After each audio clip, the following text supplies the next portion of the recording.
Hey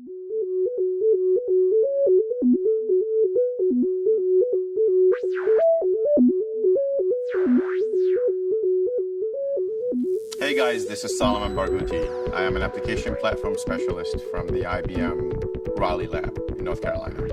Today I'm going to talk to you about the app explosion and what it means to you as a developer, and honestly what it means to you as an IT person as well. As you all know, applications are everywhere these days. And when somebody tells me about apps, I tend to kind of think about multiple generations. My dad's generation, myself, and my kids' generation. My dad, for example, when he does any complaints about any service that he may have received, he would type a letter and send it out, or an email actually recently. Myself, I'd be going with emails. I might even just complain about some reviews on their website. My son will just simply go and tweet about it. These kind of activities, or even searching for something to do when you go visit a city, or any kind of activity, for me, I tend to go and Google that particular activity or interest. My son would just simply go look for an app to allow him to do such thing. And as you can see, this is shifting. And if you're not worried about the applications and what you need to do from defining a strategy to help making that simple and smooth for my son, I think you need to worry about that, because today I'm your customer. Tomorrow my son is going to be, and his generation would be your customer. And therefore you need to make sure that you address their concerns and needs. So how are we going to do this? And this is what I'm going to talk to you about in this particular session. What does it mean for you when we're talking about applications everywhere? And what does it mean in terms of providing the right experience? Anybody can provide an application. You can go to high school these days and they can write a quick application and make it available. The question is that going to have the right experience? All of us have tried applications in the past where you download the application and within minutes, literally minutes, if you don't feel comfortable with it, you throw it away. What does that mean to you? It means that you just lost a lot of money on that. The days of developing something and say, I'll fix it later, are long gone. What we need to do right now is to develop something and develop it right so that anybody who tries it, they're going to write the best reviews. I personally would not install any application, any app, mobile app that's going to have 1 or 2 stars. It doesn't matter whether these issues have been fixed or not, I just will not. And therefore, imagine how much resources you just wasted by simply allowing yourself to develop something so you can get to market really quickly. The pressure, of course, is huge. Unless you get to market really quickly, you're going to lose on those audience. You want to be the first person to make that app available to me, but you also need to make it easy to use and give me the best experience. So you're kind of between a rock and a hard place. And what does that mean? How are you going to address this issue? The cloud is going to actually be the savior in this case. And I'll cover some of those details with you in this particular talk. Before I get to that, if we want to talk about what the cloud is, I mean, many people tell you the cloud and understand what the cloud is, but what is it? If you talk to a common person, just any IT person, and tell them what the cloud is, there's a whole stack of any particular system, from networking all the way to the application code. And there is different definitions of a cloud.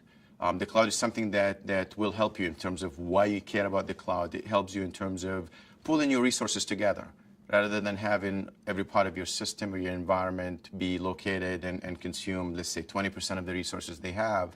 We can pull all these resources together and reuse them, or maybe you can take advantage of these systems at an 80% capacity. So this is one. Secondly, availability. If I need more resources, I don't need to go and acquire more resources. I could just simply, which by the way takes a long time, I could just literally simply go ahead and just request for more, and the cloud will make it happen and easy to me. And as you can see, this is something that will get you to the point of our goal. And in this case, as I explained, is to be able to get my application deployed and ready for consumers as soon as possible. So if we go in and try to explain in terms of terminology within the cloud itself, you always hear the IaaS, which is infrastructure as a service. You hear about the platform as a service. You hear about the software as a service. What does that mean? And looking at this graph right here that you're looking at, you'll see that the infrastructure as a service takes you from the networking, storage, servers, all the way up to the OS. That means is rather than you having to set up your own systems, you can go to an IaaS provider and actually get those systems, whether it's going to be a bare metal system, versus a virtualized system. The next level up will be the platform as a service, meaning instead of me installing the WebSphere application server Liberty profile and the runtimes that's needed in there and Java and everything else that I need to start developing my application, what if I make it easy so that I can go in someplace and say, you know what, I need a Java platform, or I need runtime, sorry, or I need a different kind of a Node.js runtime. Because what I'm going to focus on, and this is what you all need to look at, is you need to focus on what makes you money, and that is your application and the data that's associated with that application. So going up the stack a bit more, you'll see that there is the SaaS, the software as a service. And to make it really simple for somebody to explain what that is, it's your email, your Yahoo email or your Gmail account. What is that located? What it is, what software it runs on, what hardware it runs on. It's irrelevant. You do not know and you do not care. What you care about is just simply the fact that you want this to be available anytime, any place, anywhere you go. And hence, that's what SaaS is. So if you look at it from a software perspective, sometimes you need to provide your own infrastructure or get the infrastructure ready because you need to provide your own runtime, and that's when you go with IaaS. Or, like I said, the paths from providing the runtime and the middleware to allow you to run your application. And the SaaS, if you're thinking of just, I need a service that allow me to do a piece of job or return to me some data, for example, and that's really all that you care about, and that's what SaaS is for. So Bluemix, just to cover some terminology, we did hear a lot about Bluemix from IBM. IBM has been pushing this Bluemix for a while now, and it's in a strategic direction. But what does Bluemix mean?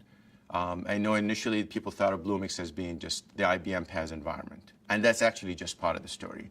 Bluemix for IBM is becoming kind of our entry point into the cloud. If you look what Bluemix says these days, just by going into bluemix.net, for example, you will see that it's the container service. If you want to run Docker containers, for example, you can go to Bluemix and rent containers from IBM that will be pre-populated with something like the WebSphere Liberty profile, for example, or you can get an empty container, different sizes, and pay for using them and allow IBM to host them for you. Also VMs and virtual images. If you want to go in and get, you can go to Bluemix and request a virtual image from IBM to allow you to actually run your environment if you want to. And again, this is something that is under the Bluemix umbrella. It's in beta format today, but you can actually request a WebSphere application server that allow you to actually get a completely set up, predefined environment that you can start running your scripts against. Looks exactly identical to what you get when you set up your own machine, your own WebSphere application server on-prem.